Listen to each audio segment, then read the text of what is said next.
Simula pa lang, puno na ng saya ang Downtown Aquarium sa Houston. Sumakay muna sa mga exciting rides, mula Ferris wheel na may view ng city hanggang sa pan train rides.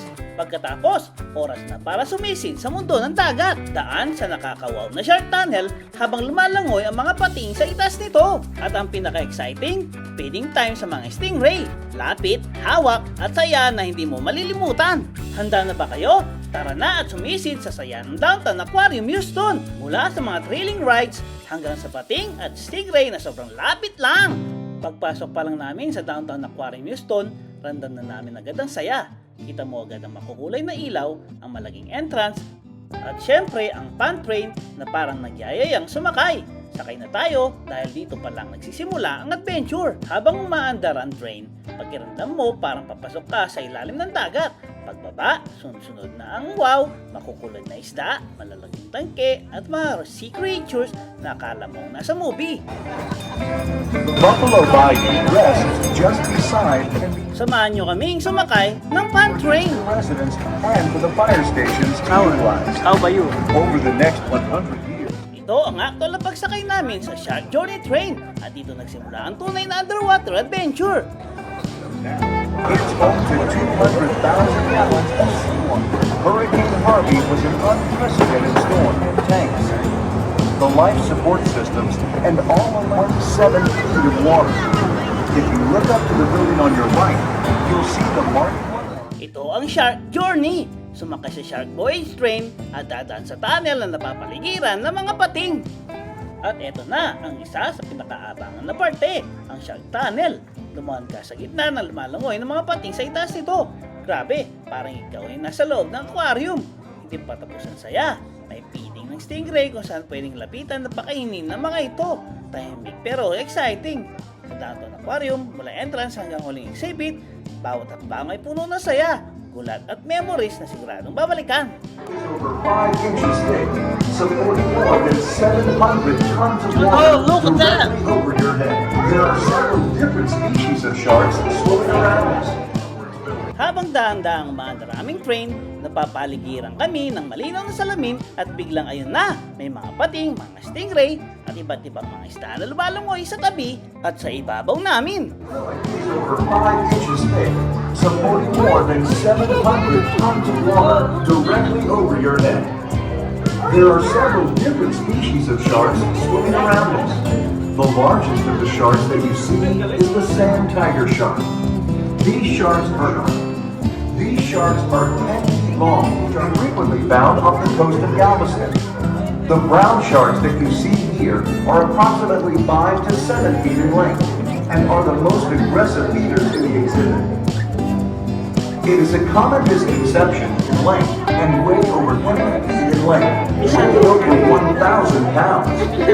The sawfish uses its toothed saw to kill its prey. A large female sawfish you see actually survived Hurricane Harvey's flood due to her ability to live in lower oxygen environments. Dito parang nasa ilalim ka mismo ng dagat, tahimik pero nakakakilabot at nakakawaw sa bawat ikot. Sharks through tagging, biosampling, and data.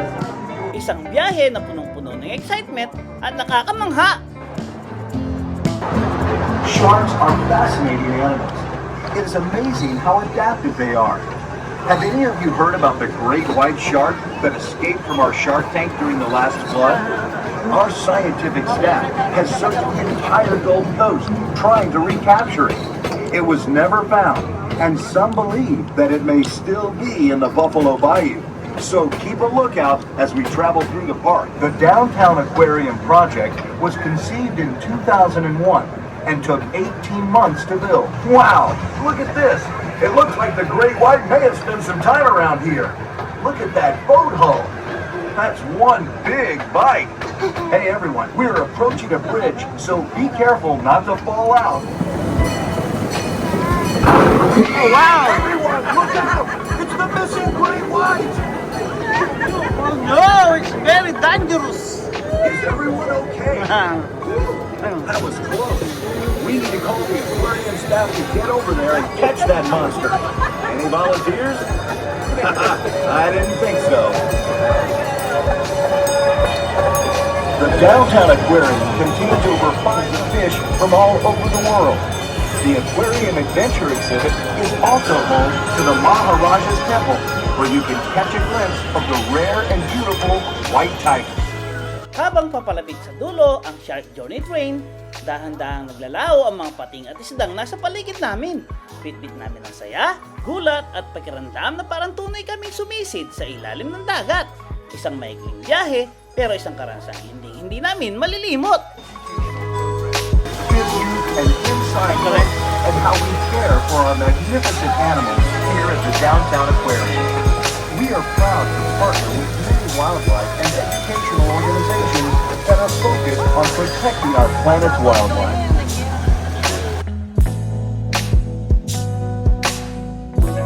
Hey, let's go! Next batch naman! Nandito na kami mismo sa harap ng Downtown Aquarium, Houston, kung saan bumungad sa amin ang makulay na fish fountain na parang bumabati sa lahat ng mga bisita. Dito sinakyan namin ang Ferris wheel at iba pang makukulay na rides na umiikot at kumikislap. Dito sakay naman kami ng aquatic carousel, isang masayang carousel na may mga marinitib na upuan tulad ng dolphin at alligators.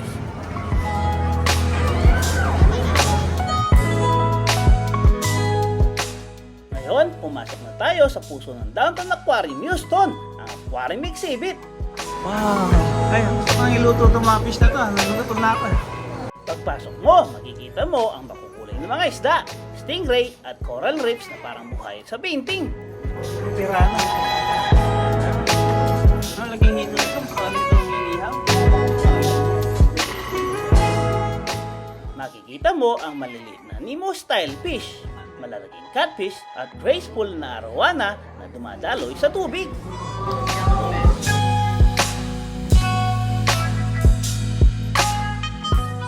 Ipagpatuloy lang natin ang ating tour sa loob.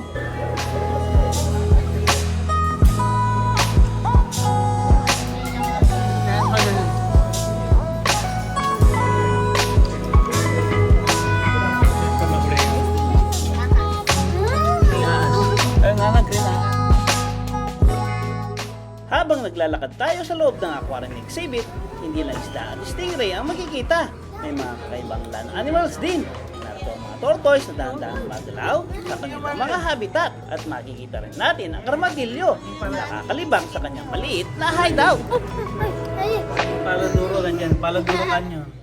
Ang nakita nyo ay isang kakaibang kombinasyon ng dagat at lupa, parang mini wildlife adventure sa loob ng aquarium. Habang naglalakad tayo, may sorpresa rin sa land animals. Tingnan ng tigre, pinagmamasdan nito ang paligid habang dahan-dahan itong gumagalaw. Sa susunod nating adventure sa Downtown Aquarium sa Houston, handa na tayo sa isang pinaka-exciting na experience, ang magpapid ng stingray. Lagay mo. Lagay mo. Ano kawawa sila oh, para sa patay gutom. Baba mo. Ano gagawin? Sasaksan mo yung kamay mo.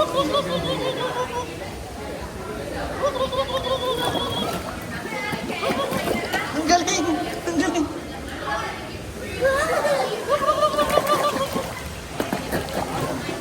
Galing!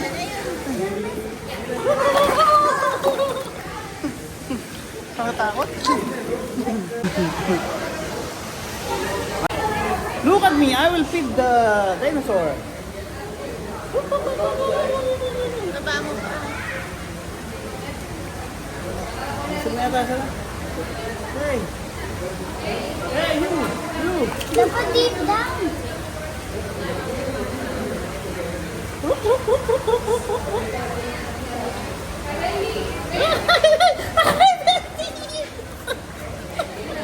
Takot! Wala bang ngipin yung mga yan? Baba mo pa. Ayan. Ayun o. Ayun yung bunganga. Nakala kayo mga nga. Ay, hindi ko sa inyo. Ako.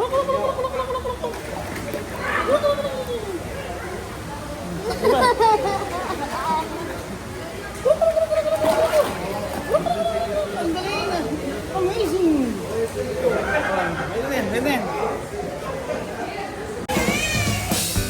Isa ito itong hands-on encounter na sobrang saya at siguradong hindi mo malilimutan. Kung nagustuhan mo ang video, please like, share, and subscribe. Bye-bye!